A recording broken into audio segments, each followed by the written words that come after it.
Hey guys, it's James from Lose Strength and Therapy, and I'm here with my assistant Lexi.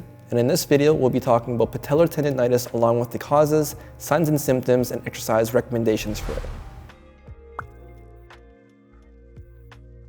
Patellar tendonitis, also known as jumper's knee, is a common injury among athletes who participate in sports that require jumping and landing, such as basketball, volleyball, and soccer.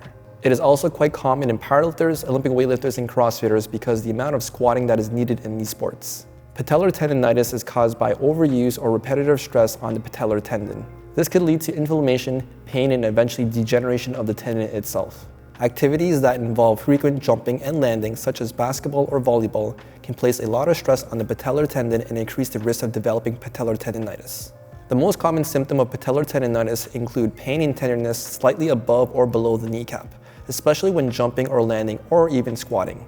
Pain can also be felt when bending or straightening the knee. In some cases, there may also be swelling or stiffness in the knee itself. The goals of these exercises in the video are designed to help restore balance to the area by strengthening the patellar tendon along with releasing the overactive muscles. Be sure to aim for anywhere between 30 to 60 seconds for 2 to 3 sets per exercise on both sides. Only perform the exercises to the point of tension and never pain or discomfort. The first exercise are the quadriceps smash on a foam roller. This exercise is a great way to help free up any restrictions in the quadriceps that may be contributing to stress on the patellar tendon. Start by laying face down and placing the muscles of the front of the thigh on top of a foam roller and supporting yourself on your forearms. Drive the thigh into the foam roller while simultaneously flexing and extending the knee. Be sure to spend more time on more tender areas of the quadricep muscle and avoid foam rolling directly on top of the kneecap. The second exercise are the wall squat holds. This exercise is a simple and effective way to help strengthen the patellar tendon. Generally speaking, tendons respond very positively to isometric contractions. Start facing away from a wall and rest the back of your head and the spine against the wall. Squat down to your comfort level and making sure that the shins are vertical to the ground. Imagine driving your feet into the ground but without moving your legs, and hold this position. The last exercise are the assisted single leg squats. This exercise helps eccentrically strengthen the quadriceps and the patellar tendon. It can also easily be scaled to any stage of healing by changing the range of motion. Start by holding onto a stationary object such as a squat rack or door frame. Bend one leg to 90 degrees and make sure that the shoulders and hips are squared with one another.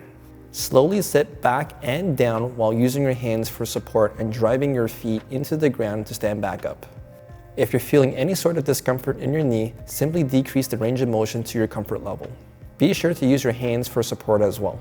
If you enjoyed the video, please leave a like and subscribe to our channel. Please also let me know what other content you'd like to see as well. Lastly, if you're looking for a structured knee rehab program to follow, our Bulletproof Your Knee program is a 12-week program that is designed to help strengthen your knees and improve your overall mobility. It includes easy-to-follow exercises with step-by-step instructions and only requires anywhere from 10 to 15 minutes every other day. It is also all done through our easy-to-use app. Click the link in the description for more information and start moving pain-free now.